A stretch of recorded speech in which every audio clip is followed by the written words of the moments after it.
Confesso. Abra, por favor, 1 Pedro capítulo 5. Estou apaixonado por essa epístola de Pedro. Essa é a terceira vez que eu ministro ela nos últimos dias. E Deus tem falado muito comigo. Eu quero compartilhar com vocês essa palavra. Primeira epístola de Pedro, capítulo número 5. Se você olhar para o lado dele, seu irmão hoje está sem a espada, como alguns irmãos gostam de falar, sem a Bíblia. Chame ele para ler junto com você. Se você perceber que ele está perdido aí, ajude ele a encontrar. 1 Pedro está lá no final. Os evangelhos, depois dos evangelhos, as cartas de Paulo. Nós teremos um pouquinho mais para frente Tiago, Hebreus, Tiago, Pedro, capítulo número 5. É a primeira epístola, são duas. Esta é a primeira carta. Os que já encontraram, digam amém. Eu vou ler com você os últimos 3 versículos.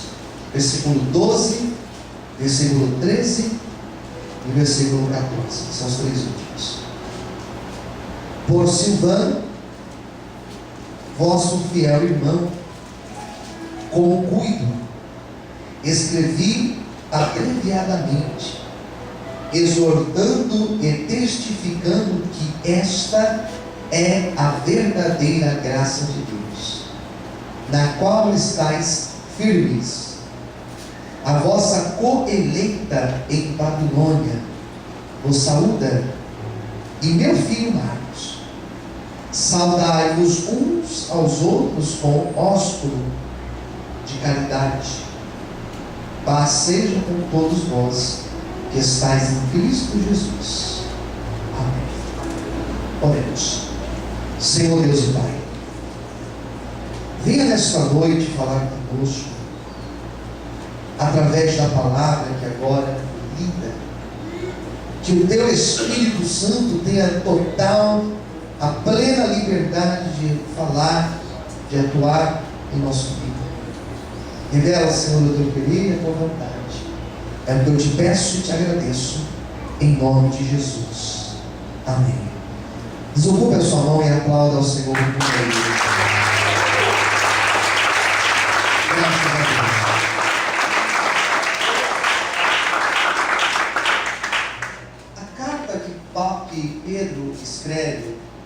Pedro escreve, não é uma carta como as cartas do apóstolo Paulo, que eram destinadas a um grupo específico de irmãos, onde ele tratava de problemas específicos em determinadas comunidades de cristãos, como ele faz com a carta aos Coríntios, a carta aos Tessalonicenses, a carta chamada aos Gálatas. Pedro, ele escreve aquilo que nós chamamos de uma carta de caráter universal. Epístola universal, ou epístola geral, pois era para vários grupos de irmãos. Esta primeira carta que Pedro escreve, se você ler os primeiros versículos desta carta, vai nos mostrar que estava se referindo a irmãos que não estavam dentro da cidade de Jerusalém, irmãos que não estavam em Israel, mas eram irmãos que estavam fora de sua pátria. Eles estavam em outros lugares. Eles estavam em pequenas comunidades, em pequenos grupos, juntos, cultuando a Cristo, tentando implantar uma igreja, e passando dentro desses grupos, dessas diásporas, assim chamados, passando as maiores adversidades que nós podemos pensar. E esta é a primeira carta que o apóstolo Pedro escreve. Na verdade, Essa carta foi escrita posteriormente. Não foi de fato ele que escreveu, mas foi um tal de Silvano, como nós acabamos de ler, os últimos versículos. São palavras do apóstolo Pedro escritas por esse Silvano a esse grupo de irmãos que estavam em Calcedônia, estavam em tantos outros lugares espalhados. E você observa que esta carta, Pedro, ele traz uma palavra de consolo àqueles que estavam sofrendo as perseguições, aqueles que estavam tentando continuar, aqueles que estavam na presença de Jesus, tentando viver a nova doutrina, porque até então eles estavam dentro do judaísmo, e ele se converte a Cristo, e eles tentavam permanecer firmes, e tudo no começo é difícil. Eu estava lendo esse texto e imaginei o começo de uma igreja em um lugar difícil. Eu lembro do começo da nossa igreja aqui, não nesse prédio, mas no prédio anterior, quando ainda pagávamos aluguel. Como foi difícil começar. Grupo pequeno de pessoas, recurso financeiro muito escasso. E é difícil você dar passos dessa forma. Tem que existir muita perseverança. Quem está entendendo, diga amém. E Pedro, ele tenta de certa maneira confortar esses irmãos, consolar esses irmãos, dizendo para eles: olha, caminhada com Cristo é difícil. A caminhada cristã é uma caminhada que você vai contra o fluxo das pessoas. Você vai contra a ideologia da maioria das pessoas. Você vai ser diferente. E ser diferente dá trabalho, é difícil. Vai ser assim. Você ser um cristão de verdade, vocês vão passar por hostilidade. Era isso que Pedro estava dizendo a esse grupo de irmãos, esses grupos de irmãos. Como eu disse hoje cedo na minha pregação, era uma carta que ele escreve aos sofredores. E ele coloca, e aqui eu vou dar um salto no final da carta, onde ele vai dizer: olha, tudo isso que eu ensinei para vocês, nesta carta, tudo que os outros apóstolos também escreveram, permaneça firme. Vamos permanecer firmes nos ensinamentos de Cristo. Quem entendeu, diga amém. Eu quero hoje usar as palavras de Pedro e dizer para você: vamos permanecer firmes nos ensinamentos de Cristo. Vamos permanecer firmes nos ensinamentos que nós recebemos do Senhor. Todas as vezes que eu me sinto perseguido, todas as vezes que eu me sinto no meio de problemas relacionados à obra, às situações da igreja, eu me recordo das palavras de Cristo, quando ele disse: olha, assim perseguiram os profetas que vieram antes de vós. Ou seja, a vida cristã, a vida de um verdadeiro cristão, não é uma vida fácil, não é uma vida onde nós teremos um Deus facilitador, resolvedor de problemas, um quebrador de galhos. Não. A vida do verdadeiro cristão é uma vida que também tem lutas, que também tem adversidades, que também tem problemas. Mas nós temos um Deus que é fiel e justo, que nos dá graça, que nos dá o escape, que sempre será a nossa torre forte em nossos momentos de angústia. Aleluia! E possamos ter esse Deus, e possamos confiar nesse Deus. E ele ensina, o apóstolo Pedro ensina, que no meio das perseguições nós devemos amar, continuar sendo um cristão de verdade. Quem está entendendo, diga amém. Seja um cristão de verdade, seja exemplo, ame aquele que te persegue, Ame aquele que tem te caluniado, que tem te prejudicado, aqueles que estão perseguindo vocês aí. Ame esse povo. Seja luz para esse povo. Posso ouvir amém? Mas eles estão me perseguindo. Mas a esses você deve amar. Eles também são filhos de Deus. E nós devemos pregar para esses. Você está entendendo? Diga amém. São essas coisas que Pedro ensina nessa carta. Ele ensina que nós não devemos nos apegar às coisas da vida, porque tudo é passageiro, tudo é muito fugaz. Mas nós devemos nos apegar à palavra de Deus, pois ela permanece para sempre. Diga para quem está ao seu lado: a palavra de Deus, ela permanece para sempre.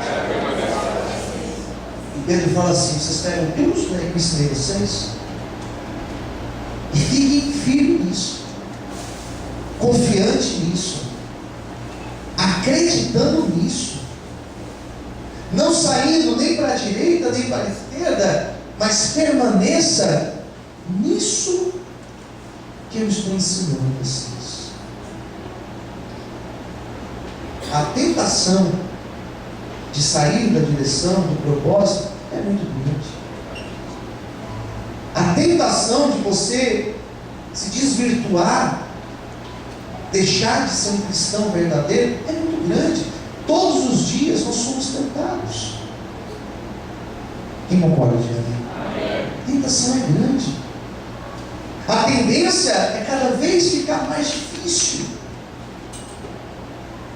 Quando você vê que a igreja está corrompida, quando você vê que o sistema político está corrompido, quando você vê que a sociedade está corrompida, quando você vê que até de uma criança pequenininha já existe ali a influência do pecado, é sinal que o negócio está perdido, que só Deus para ter misericórdia. E é essa sociedade que nós vivemos, e é nessa sociedade que nós devemos ficar firmes na presença do Senhor. Pedro, ele vai usar uma expressão que ele usa, que eu achei, eu vou pregar esse texto por causa dessa expressão que ele usa. Olha o que ele vai dizer no versículo de número 13. Olha a comparação que ele faz. A vossa coeleita, ele está se referindo à igreja de Cristo, porque nós somos eleitos. Fala para quem está ao seu lado: você é eleito. Fala assim para ele: você é a igreja de Cristo. Olha o que ele fala, a expressão: a coeleita em qual lugar que ele fala aí? Em Babilônia. E você fala assim: pastor, a igreja estava em Babilônia? Não. Ele está usando aqui uma expressão, uma metáfora. Ele se refere ao mundo como Babilônia. Quando você se expressa sobre o mundo, você pode falar Babilônia, que você está usando as palavras do apóstolo Pedro. Ele vai comparar a igreja de Cristo dentro da terra da Babilônia. Automaticamente me lembrei de Daniel, que literalmente esteve na terra da Babilônia. E a postura de Daniel é a postura que eu e você, como igreja, devemos ter. Que nós estamos no mundo, nós estamos na Babilônia. Não é porque nós estamos na igreja que nós estamos ausentes do mundo. Nós somos a igreja na Babilônia. O cristão, ele é a luz no meio das trevas. Nós estamos em trevas. O mundo está em trevas, mas nós somos a luz de Cristo no mundo. Pedro está dizendo: nós estamos na Babilônia, porém nós somos coeleitos, nós somos igreja. E como igreja, nós podemos estar na Babilônia, nós podemos estar dentro de um sistema corrompido, nós podemos estar no meio de um pecado, nós podemos estar no meio de pessoas promíscuas, nós podemos estar no meio de pessoas sem compromisso com Deus, mas nós somos eleitos de Cristo, nós temos compromisso com Cristo, e onde nós estivermos, nós faremos a diferença. Eu estou no mundo, mas eu não faço parte do mundo. Eu estou no mundo,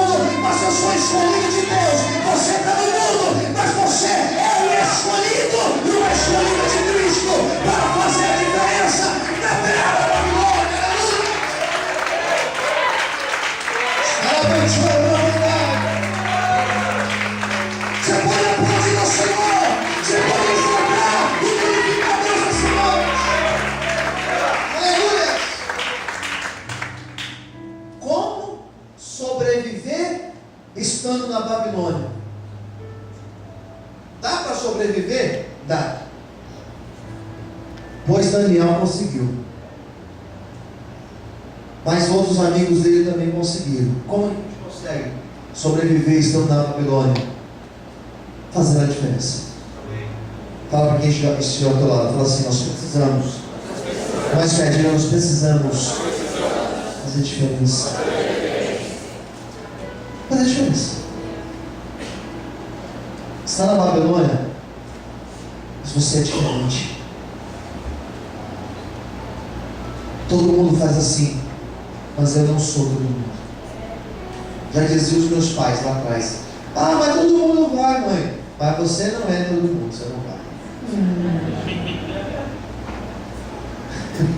E assim vai ser os meus filhos também. Agora é minha vez. Você não é todo mundo. Fala no seu modo, você não é todo mundo. Fala assim, você é diferente. Pedro falou assim: vocês aí, vocês estão na Babilônia, só que nós somos eleitos de Deus. Como Daniel conseguiu sobreviver na Babilônia? Não deixando se corromper, não deixando se influenciar. Ai, irmãos, como é difícil. Como é difícil você não ser influenciado. Como é difícil você conversar com pessoas e essas conversas não entrarem no teu coração e te influenciar. Como é difícil você não ser influenciado por meio de amizades. Como é difícil. Como é difícil você estudar com pessoas e você não se deixar levar. Você trabalhar numa empresa onde todos têm um tipo de postura e você não se deixar levar. Eu imagino para quem trabalha, por exemplo, um policial, como não ser influenciado? Eu imagino um político, o cara é cristão, um servo de Deus, ele entra na política, meu Deus, como esse cara não se influencia? É difícil. É difícil ele não entrar lá e não ser corrompido, porque ele entra no meio da Babilônia. Quem está entendendo, diga amém. E para ele não ser corrompido, ele precisa verdadeiramente ter a postura de noivo de Cristo. Ele tem que ter essa postura de permanecer firme nos ensinamentos de Cristo. O mundo está tentando nos levar. Você liga a televisão e cada canal que você passa, aquilo ali, de uma maneira ou de outra, é uma tentativa de te influenciar. Você assiste, por exemplo, uma novela, aquilo é uma tentativa de te influenciar. E cada uma pior que a outra. Cada uma pior que a outra. Onde vai parar isso? Só Deus para ter misericórdia, irmãos. Quem está entendendo, diga amém. E aquilo ali é uma tentativa de te influenciar, a te arrastar para a Babilônia. Cada vez mais, irmãos, está sendo difícil você ser um cristão de verdade. Porque se você fala que você crê na Bíblia, você passa por ridículo.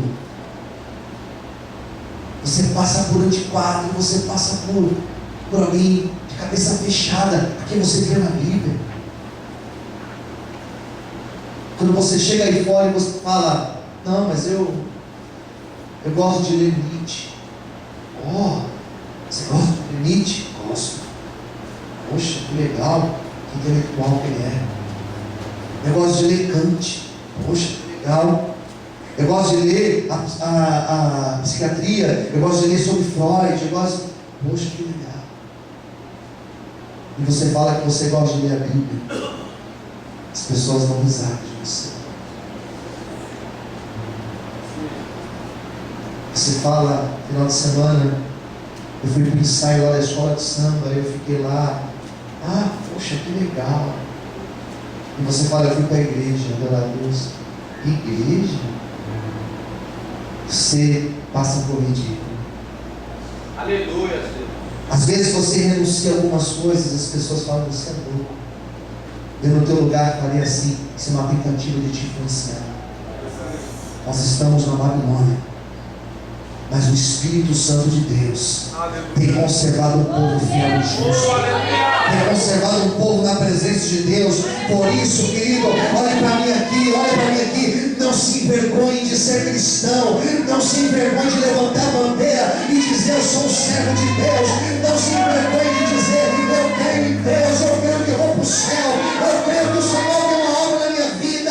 Não se envergonhe disso. O diabo quer te fazer você se sentir envergonhado por ser cristão, mas não se envergonhe por ser lavado e remido no sangue do Cordeiro. Quem morreu por você não foi o homem, quem morreu por você foi Jesus lá na cruz do Calvário.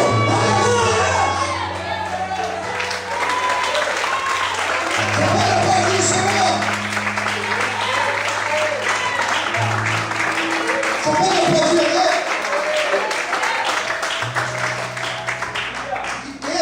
Que o povo entendesse era, vocês serão honrados aí. Fala para quem está ao seu lado, Deus vai te honrar. Porque se teve alguém que foi honrado dentro da Bíblia, de toda a Bíblia, de capa a capa, se teve alguém que foi honrado, foi um tal de Daniel. Se teve alguém que Deus exaltou, que Deus mostrou que estava com ele, foi Daniel. E ele estava onde? Na terra da Babilônia. Deus vai honrar as nossas vidas. E que nós possamos crer nisso. Pedro fala para a gente ficar firme nessa palavra. Um outro aspecto que Pedro destaca, e ele vai bater muito nesse assunto, é a questão do céu. Que hoje pouco se fala do céu. Pouca igreja comenta sobre o céu. Hoje em dia a igreja tem falado muito mais da terra e das coisas da vida. Quem concorda comigo, diga amém? Liga a televisão, passa nos canais, as programações evangélicas, você vai ver que raramente alguém vai falar do céu. Eles vão falar muito das coisas da vida, muito daqui, do presente, do hoje. Pouco se fala do céu. E na verdade, as boas novas de Cristo fala do céu. Fala que aqui nós teremos aflições, mas nós vamos morar no céu. Quem entendeu, diga amém? Que aqui nós somos perseguidos, mas chegará um dia que nós estaremos no céu. E lá no céu, lá, não é aqui, é lá, Ele vai chegar dos nossos olhos toda lágrima. Aleluia. É uma realidade futura, quem está entendendo, diga amém? Não é o hoje. Quem fala do hoje na Bíblia é o diabo. Se prostrar e adorar, eu te dou tudo que você está vendo. É o diabo que fala isso. Por isso que Pedro fala, não, fica na minha palavra, fica nos meus ensinos, os ensinos dos outros apóstolos, porque eles estavam falando acerca do céu. Ele encerra dizendo, versículo 14: saudai-vos uns aos outros com ósculo de caridade. Ele declara, a paz seja por todos vós que estáis em Cristo Jesus. Duas coisas ele destaca aqui. Ele, quando chega para a igreja, fala assim, saúda os seus irmãos com ósculo, com beijo. Ele está falando de uma unidade. Ele fala da igreja de uma forma tão unida. Ele fala da igreja estando junta, e juntos nós conseguimos vencer as adversidades. Fala para quem estiver perto de você, juntos venceremos as adversidades. A ideia da união, da unidade, essa ideia é maravilhosa, irmãos. O Salmo 133 fala que onde existe a unidade, ali Deus ordena a bênção e a vida para sempre. Quando a igreja está unida como corpo, como irmãos, verdadeiramente, você olha para o lado e o seu irmão está com dificuldade, você é solidário a ele. Se você não pode, de repente, dividir algo com ele, Você pode orar por ele. Você pode ao menos ouvir o seu irmão falar da dificuldade. Você pode orar junto com ele. Quem está entendendo, diga amém. O estar unido, o estar em comunhão, preste atenção. O que o texto está dizendo é que quando nós estamos unidos, nós estamos fazendo o papel de igreja na terra. E pouco se vê isso hoje em dia. Sexta-feira nós estávamos fazendo evangelismo nas ruas, e daqui a pouco nós estávamos ali entregando a refeição. Daqui a pouco parou um carro ali, um pouquinho mais para baixo, e tinha ali um irmão, mais umas 4 irmãs, e eles gritavam, eles cantavam numa altura. Eu falei, meu Deus, que maravilha! Solta o cabo, e gritava e louvava, e daqui a pouco o irmão começou a pregar. E eu vi os moradores de rua ouvindo, baixando a cabeça, balançando a cabeça. Falei, meu Deus, que maravilha! Deus abençoe esses irmãos aí, Senhor. E daqui a pouco eles abriram o porta-malas, irmãos. Eles tiraram umas garrafas térmicas assim. Eu pensei que era leite com chocolate, ou leite com café. Era arroz doce. Falei, Deus sabe. Vai lá, bonito, vai lá, pede lá. Pô, tem um coitado ali, tem um desnutrido ali, querendo um pouquinho de arroz doce. Ajuda ele. Comi 2 vezes aí. Foi uma sobremesa, tinha comido a marmita, foi sobremesa. E a irmã, eu falei para o pessoal, vai lá, oferece para eles a marmita, vê se eles querem e tal. E eu perguntei para a irmã, eu falei, oi, tudo bem? De qual igreja vocês são? Ela falou assim, nós não temos uma igreja. Na verdade, cada um aqui é de uma igreja. Eles não são de uma igreja apenas, cada um de uma igreja. Então eles se unem para fazer o trabalho. Isso se chama unidade, irmãos. Não importa a placa A, B ou C. Mas hoje em dia, existe uma competição até no meio da igreja.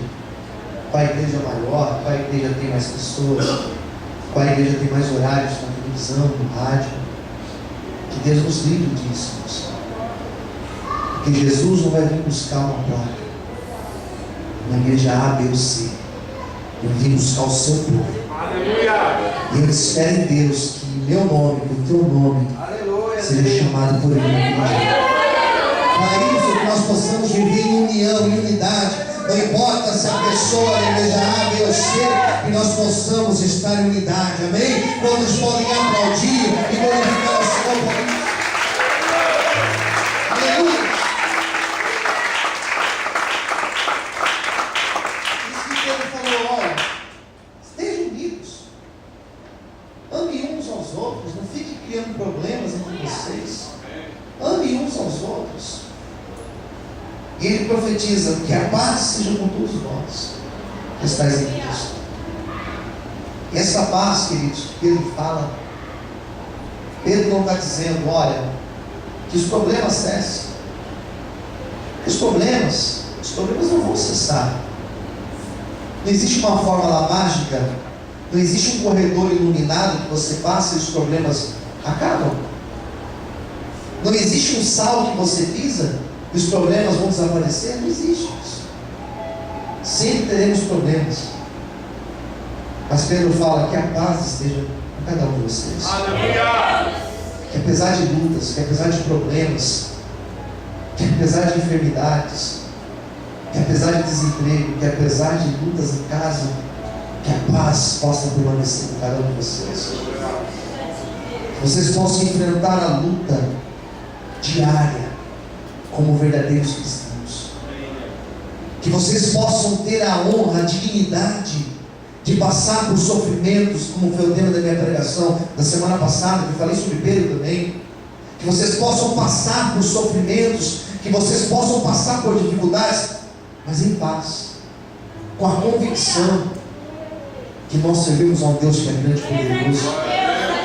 Que para Ele ser o meu Deus, Ele não precisa simplesmente tirar problemas da minha vida. Ele é o meu Deus, Ele continua sendo o meu Deus, porque a minha vida só faz sentido estando na presença dEle. Ele é o meu Deus, porque eu acredito, eu faço parte daqueles que acreditam que existe um céu preparado para nós, que ainda que aqui eu tenha dificuldades, ainda que aqui eu ande por ruas esburacadas, ainda que aqui eu moro numa casa simples, que tenha goteira, não importa, eu ainda vou morar no céu, onde tem ruas de ouro, onde eu vou morar numa mansão celestial, na presença dele, onde eu viverei eternamente para adorar e exaltar o nome do meu Senhor.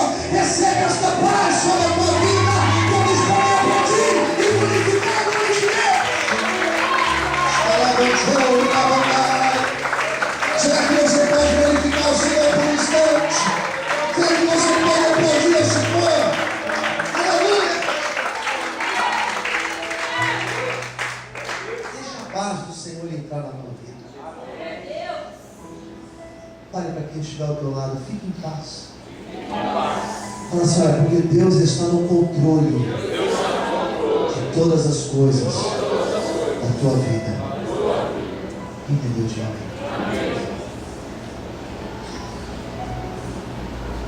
Eu tenho cada vez mais me apaixonado por esses textos de Pedro, que ele fala, a palavra dele fala muito comigo. Não esconde a nossa realidade. Começa falando de sofrimento, de luta, dificuldade. Mas ele encerra declarando paz.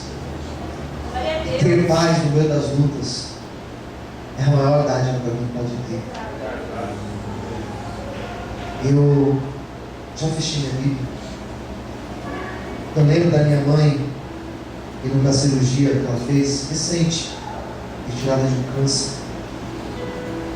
Que paz que ela estava, que paz.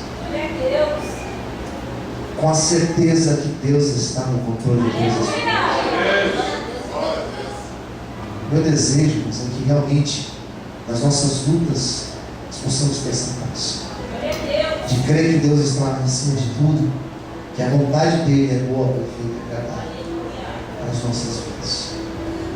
Feche os olhos. Curva a sua cabeça nesse momento. Quero orar por você agora.